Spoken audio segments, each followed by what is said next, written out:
इलाके के वीरपुरा स्थित न्यू लाइन प्रगति मैदान में गोरखा जनमुक्ति मोर्चा प्रमुख विमल गुरुंग की आज 3 वर्ष के विस्थापित जीवन के बाद डुवर्स इलाके में पहली बार जनसभा का झलक देखने को मिला है। जनसभा के दौरान जमकर गरजे और भाजपा पर जमकर आरोप लगाया। बता दें कि गोरखा जनमुक्ति मोर्चा प्रमुख विमल गुरुंग ने सीधा भाजपा पर निशाना साधते हुए कहा कि 12 वर्ष तक भाजपा को वोट देते हुए खून पसीना बहाकर हम लोगों ने साथ दिया था, लेकिन मोदी जी ने इसी वीरपुरा की जनसभा से कहा था कि गोरखाओं का सपना अब मेरा सपना है। विमल गुरुंग ने कहा कि मोदी जी, गोरखाओं का सपना आपका सपना है तो सपना फिर सपना ही क्यों रह गया? यह सपना हकीकत में कब बदलेगा? यह जवाब विमल गुरुंग ने आरोप लगाते हुए नरेंद्र मोदी से कहा है। नरेंद्र मोदी ने 11 गोरखा समुदायों के जनजाति को अनुसूचित जनजाति का दर्जा देने का वादा वीरपुरा के चुनावी जनसभा मंच से किया था, जो सिर्फ एक चुनावी जुमला बनकर रह गया है। गोरखाओं का सपना नरेंद्र मोदी पूरा नहीं करेंगे।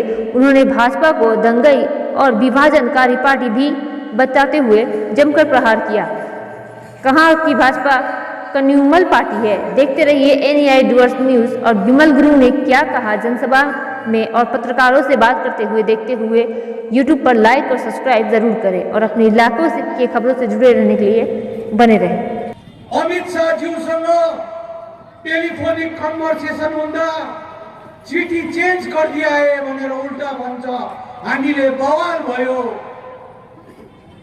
यो के गर्नुभएको भनेर भन्दाखेरि चिठी चेन्ज गरिदिया है भने राम्ररी बुझ्दै जाँदा त बीजेपी बंगालले त्यो चिठी चेन्ज गराउनु लागेको रहेछ र ल्याएर कुरा फेरि केन्द्र सरकारले पनि जिटिएमै ठोक्कायो। आज हेर्नुहोस् भारतमा तेलंगाना बन्यो। अल्पेश उहाँको जुन प्रकारको उहाँले पकाएको रगत त्यसलाई म स्मरण गरिरहेको हुन्छु। र आज डुवर्समा आएर यो एउटा पहिलो मिटिङ हो मेरो। यो मेरो पहिलो मिटिङ हो। यो पहिलो मिटिङमा केही आएर भलो कुशल गरौँ है भन्ने मात्र एउटा सल्लाह थियो। अब दोस्रो मिटिङ हामी जयगाउँमा लाखौँ मानिसहरूको भिडमा गर्न चाहन्छौँ। लाखौँ मानिसको भिडमा आज त अपरझट हामीले एउटा चाँजो मिलिहाल्यो। त्यसले गर्दाखेरि यो एउटा मिटिङ गऱ्यो। तर अब जयगाउँमा हामी सबै राजवंशी, आदिवासी, बिहारी, बङ्गाली, मुस्लिम कम्युनिटी सबै मिलेर हामी 1 लाखदेखिको 1.5 लाखको बिचमा हामी त्यहाँ एउटा जमघट गर्नेछौँ। ताकि त्यो जमघटले के जवाब दिनुपर्छ? भारतीय जनता पार्टीलाई जवाब दिनुपर्छ। भारतीय जनता पार्टीको सशस्त्र नेतालाई विजय वर्गीलाई दिनु छ जवाब, दिलीप घोषलाई दिनु छ, नरेन्द्र मोदीज्यूलाई दिनु छ, अमित शाहलाई दिनु छ। किन दिनु छ? 12 वर्षको समय जसरी जाँतोमा मकै पिसेर पिठो बनाउँछन् नि, त्यस्तै प्रकारले आज गोर्खा जातिलाई पिसेर पिठो बनाए। पिठो हामी अन्धभक्त भयौँ। सिरियसली आज बिजेपीलाई माया गर्यौँ। हामीले अन्धभक्त प्रकारले हामीले माया गर्यौँ बिजेपीलाई। बिजेपीको क्याडरहरू पनि त्यस्तो आज अन्धभक्त छैन। बिजेपीको क्याडरहरू पनि त्यस्तो प्रकारको आज परिपक्व भएर आज काम गरेको छैन बिजेपीको लागि। तर गोर्खा जनमुक्ति मोर्चा डुवर्सवासीले आज अन्धभक्त भएर आज बिजेपीलाई साथ दिएर आएको थियो। पञ्चायतमा पञ्चायत जितायो, एमएलएमा एमएलए जितायो, एमपीमा एमपी जितायो। तर जिताउँदै गयो। उनीहरूले कस्तो प्रकारले हेरेको रहेछ? विमल गुरुङलाई सैकडौँ केस लागेको छ। विमल गुरुङ पार फर्किन सक्दैन। विमल गुरुङ केसदेखि मुक्त हुन सक्दैन। विमल गुरुङलाई जसरी युज गर्दा पनि हुन्छ, जसरी आज इस्तेमाल गर्दा पनि हुन्छ भनेर राजनीति गर्यो। तर मैले भने मलाई युज गर्दाखेरि चाहिँ पहिला सोचेर युज गर्नुपर्छ, बुझेर युज गर्नुपर्छ। त्यसले गर्दाखेरि मैले 12 वर्ष बसेँ। 12 वर्ष यो विस्थापित जीवनमा 3 वर्ष विस्थापित जीवनमा हितोरी पनि गिराएको छैन बिजेपीले हामीलाई। सोधेन हामीलाई यिनीहरूको हालत के छ, विस्थापित कसरी जिउँदैछ, यिनीहरू कसरी चाहिँ बाँचेको छ भनेर कहिल्यै पनि सोधेन। मेरो भाइहरू आज ग्रेजुएसन गर्ने भाइहरू, एमए गर्ने भाइहरू छ आज, त्यो भाइहरूलाई सानोभन्दा सानो नोकरीको लागि एप्लाई गर्दाखेरि पनि आज हाम्रो एमपी बनाउँदो व्यक्तिले आज जिडिएको काम पनि दिन सकेन। मलाई धिक्कार लाग्छ, कुन चाहिँ विषयमा चाहिँ मैले चुनेर राखेको छु, मलाई धोका भयो मलाई। आज जोइमालाज्यू यहाँ हुनुहुन्छ, जोइमालाज्यू एउटा क्रिस्चियन मान्छे हो। जोइमालाज्यूले चर्चमा गएर मेरो नाम गरेर चर्चमा गएर भनेको हुनुपर्छ, जोइमालालाई एमपीको टिकट कसले दिलायो, चर्चको अगाडि भन्नुपर्छ। क्रिस्चियन भएकोले गर्दाखेरि बिजेपीले मन पराएको थिएन, उनीलाई टिकट दिनु मन पराएको थिएन। म क्रिस्चियन थियो, मैले यति समय भने अमित शाहज्यूलाई, अमित शाहजी, जोइमाला जी हिंदू का प्रोग्राम में भी जाता है, पूजा में भी जाता है, फेस्टिवल में भी जाता है, जैसा भी हो उसको देना पड़ेगा, नहीं तो हमारा एलायंस भी टूट जाएगा। मैले यसरी भनेर उलाई बार भनेर आज जोइमालाज्यूलाई मैले टिकट दिलाएको। आज लुइस कुजुर यहाँ छ, लुइस कुजुर मसरुमसँगै बसेको आज कुमारगञ्जको लुइस कुजुर मैले भोलिपल्ट टिकट दिलाउँदै थियो, अनि आज सोध्यो फर्केर बाटो मैले तैँले सोचस् कि जोइमालाले टिकट पायो भनेर पठाएको। आज मैले यसरी मेरो साथीको खातिर, मैले आदिवासीको खातिर मैले दिएको वचन हो। हिजोको दिनमा आदिवासी र हामीलाई घमासान लडाइँ भएको हो, डरलाग्दो घमासान लडाइँ भएको, तर त्यस पश्चात हाम्रो एउटा मित्रता भएको थियो। अनि त्यो मित्रता हुँदाखेरि मैले भनेको थिएँ, जोइमालाजी तिमीलाई चाहिँ मैले एमपी अथवा एमएलए बनाउँछु भनेर भनेको थिएँ। त्यो वचन मैले पुरा गरेँ, तर जोइमालाज्यू अमित शाहलाई क्वेसन गर्नु, नरेन्द्र मोदीलाई क्वेसन गर्नु। नरेन्द्र मोदी जी को भी मैं बोलना चाहता हूँ, आपका गोरखा का समस्या सपना, आपका सपना बोल के गया था बीरबल कमेटी से। गोरखा का समस्या मेरा समस्या, ये समस्या मैं समाधान करूंगा बोल के गया था। कब होगा मोदी जी ये समस्या का समाधान कब होगा? आपका सपना सपना रहेगा, विमाना में परिणत नहीं होगा। विमाना में परिणत कब होगा? देश के लिए एक कथा खून देकर ये गोरखा जाति ने विभिन्न प्रांत में रक्त बहा के आज देश को बचाया है। देश ने क्या दिया है गोरखा को ने? क्या दिया है गोरखा को? ये प्रश्न करना चाहता हूँ। आदमी ने बोला 11 गोष्ठी नाम घोषणा करके बोला कि फलना जात को मैं 11 गोष्ठी घोषणा करना चाहता हूँ। बीरबल ने बोला था। कब होगा मोदी जी? आपका घोषणा की चीज कब होगा पूरा बताइए ना। गोरखा के लिए कितना बुरा क्यों सोचता है मोदी जी? क्यों सोचता है? अमित शाह जी क्यों सोचता है? विजय वर्गीय जी क्यों सोचता है? यहाँ आके दोष में आके गोरखा का क्षेत्र में जाके बोलता है कि हम लोग करेंगे, आपको जो भी है हम लोग करेंगे, आपका डेवलपमेंट विकास उन्नति। क्या उन्नति किया है अभी तक? माता के राजनीति करता है, दंगा प्रसाद पार्टी है तो बीजेपी पार्टी दंगा प्रसाद है। मैं बोलना चाहता हूँ आदिवासी को, क्रिश्चियन कम्युनिटी को, मुस्लिम कम्युनिटी को एक वोट भी नहीं देना चाहिए बीजेपी को।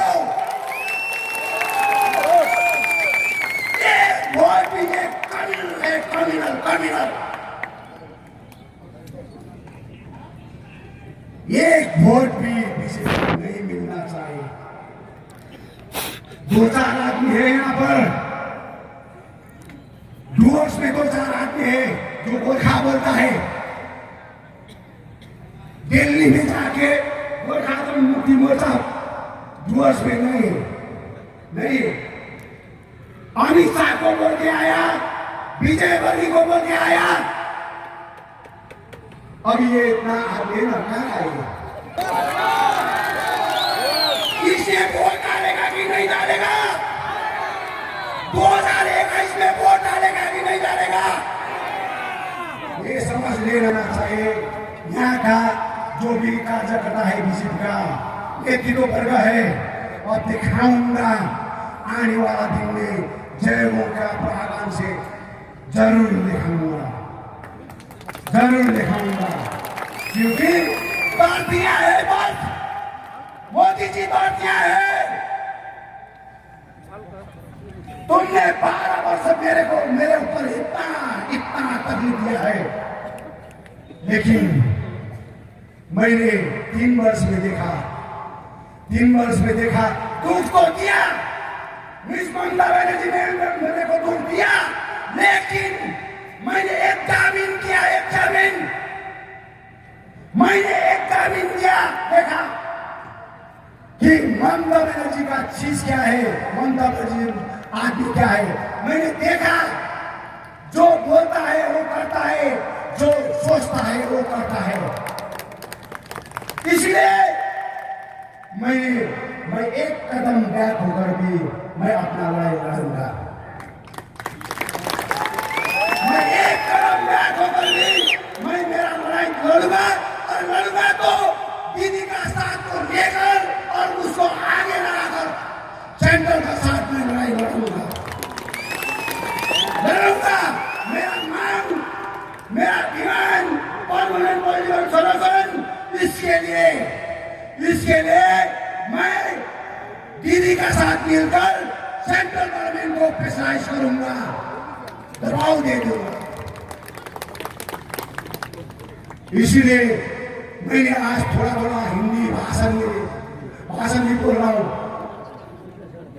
प्रैक्टिस भी करना होगा, नहीं तो फिर ये बुर्बक बोलेगा। आदिवासी, राजवंशी, बिहारी कुमारी साहब है, उसको भी समझना चाहिए, लेकिन लाल प्रसाद से भी थोड़ा अच्छा होगा मेरा।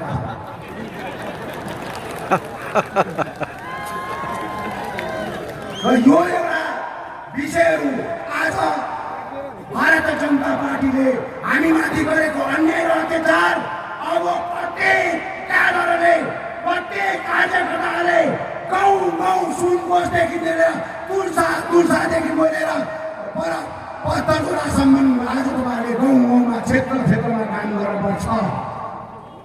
गाउँमा जानुपर्छ, तपाईँहरू बताउनुपर्छ 12 वर्षको समयमा के गरेको। हामीले स्पष्ट भनेका छौँ, कलकत्ताको प्रागणमा हामीले स्पष्ट भनेका छौँ कि 2021 को लागि हामीले ममता ब्यानर्जीसँग एलायन्स गरेका छौँ। 2021 को लागि हामी ममता ब्यानर्जीसँग एलायन्स गरेका छौँ। अनि 2024 चाहिँ जसले हाम्रो मुद्दालाई सपोर्ट गर्छ, जसले गोर्खाल्यान्डलाई सपोर्ट गर्छ, त्यसलाई 2024 मा हामी जिताएर पठाउँछौँ भनेर भनेका छौँ।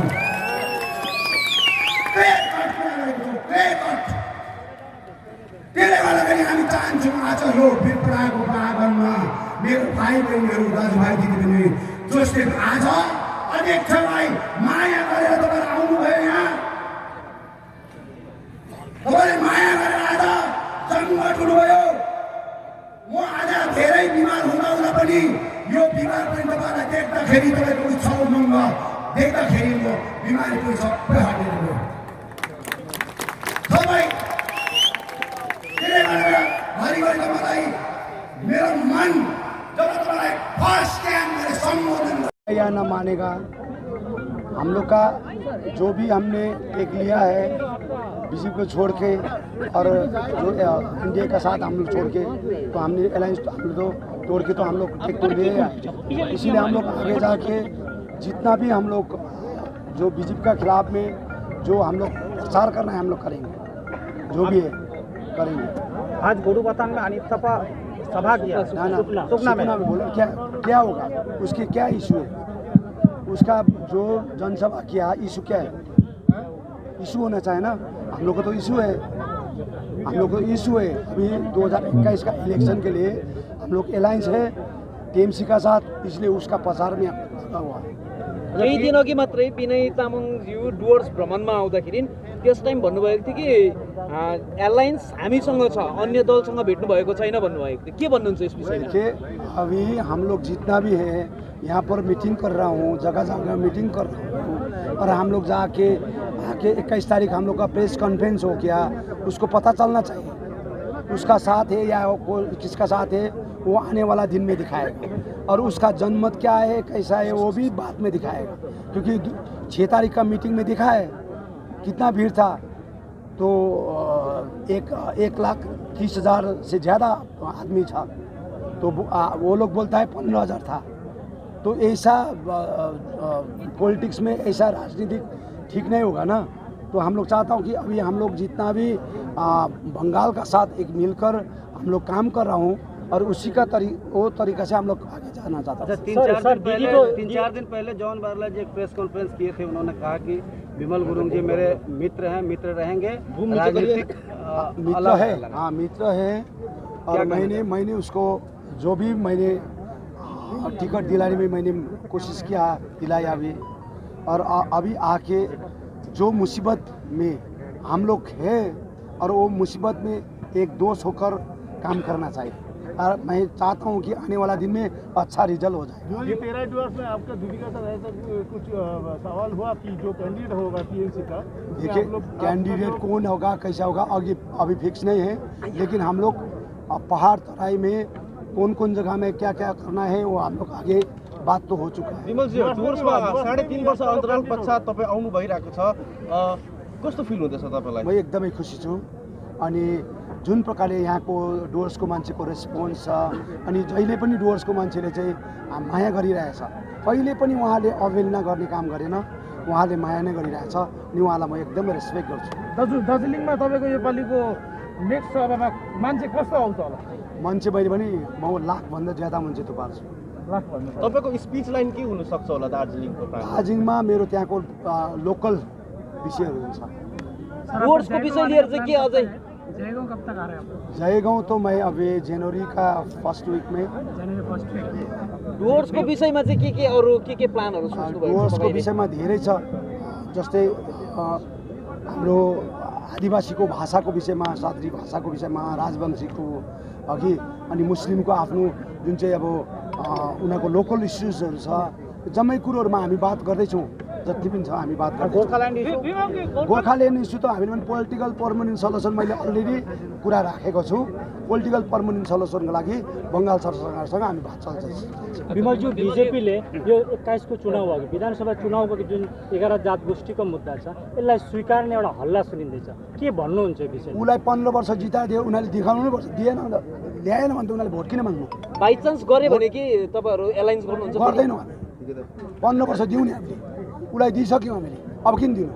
15 वर्षको हिसाब दिउँ न हामीले, 15 वर्षको हिसाब। हाम्रो दार्जिलिङ सांसद निरज जिम्बाले भनेको कुरोलाई तपाईँ कसरी हेर्नुहुन्छ? निरज जिम्बाले जुन तपाईँको विषयमा भनेको छ त्यो वक्तव्यको भाइ म त्यो थर्ड क्लास भाषणहरू सुन्दिनँ, थर्ड क्लास कुरा सुन्दिनँ। जो मान्छेलाई रेस्पेक्ट हुन्छ, जो मान्छेको प्रवक्ता भनिन्छ, त्यो मान्छेको वचन, भाषा, शैली त्यस्तो चाहिँ राम्रो भएन, बुझ्यो नि? भाषा शैली राम्रो हुनुपर्छ, जतासुकै बोल्नु हुँदैन नि एउटा प्रवक्ता भएपछि। भनेपछि जेएनएलएफको रेपुटेसन चाहिँ कतिसम्म रहेछ, कतिसम्म गिरेको रहेछ, त्यो त उसको भाषाले शैली नै बुझ्यो नि त। म उहाँमाथि टिप्पणी गर्न चाहन्छु। इसी बीच में आप प्रधानमंत्री के साथ एक ही मंच में सभा किए थे। आपका जो माने मेन डिमांड है गोरखालैंड, वो क्या रहेगा? मैंने बोल दिया है, परमानेंट पॉलिटिकल सॉल्यूशन बीजेपी ने भी किया था और हमने इधर भी रखा हुआ है, और आने वाला दिन में हम लोग इसको आगे वार्ता करेंगे। सर, के यो परमानेंट पोलिटिकल सोल्युसन नै गोरखालैंड हो? भाई हामीले इश्यू तो त्यही छ हाम्रो। इसी बीरपाड़ा में आपने प्रधानमंत्री के साथ एक ही मंच में सभा किए थे इससे पहले, तब उसने बहुत सारा आश्वासन दिया था। दिया, कुछ भी नहीं हुआ, वो तो बेकार का आश्वासन दिया है, इसीलिए तो अभी हम लोग ये कदम उठाया। अच्छा। 3.5 साल बीच में टीएमसी के आपका डिमांड पूरा करेगा 3.5 वर्ष तो हमने देखा है उसका, उसने तो करेंगे बोला ना, हम लोग करेंगे, हम लोग पूरा ये पॉलिटिकल परमानेंट सॉल्यूशन 11 जात गोष्ठी हम लोग करेंगे। अमित शाह ने तो बोला विमल जी लेकर जाए आप, ये 11 जात गोष्ठी मेरे हाथ में लेकर जाए। होम मिनिस्टर होने का आगे मैं तो 25-30 बार उसका साथ मुलाकात हुआ तो बोला, लेकिन अभी होम मिनिस्टर होने का बाद में तो फिर उसको तो बात ही चेंज हो गया। ऐसा तो नहीं होगा ना, इसीलिए अभी तो हम लोग को भी कोई पॉलिटिकल हम लोग को भी रास्ता तो ढूंढना पड़ेगा। इसको तो सबक सिखाना पड़ेगा। टीएमसी आपका गोरखालैंड का सोल्यूशन पूरा करेगा क्या टीएमसी मैंने बोला परमानेंट पॉलिटिकल सॉल्यूशन के लिए हम लोग बात करेंगे आगे जाके। हाँ तो सर लास्ट थैंक यू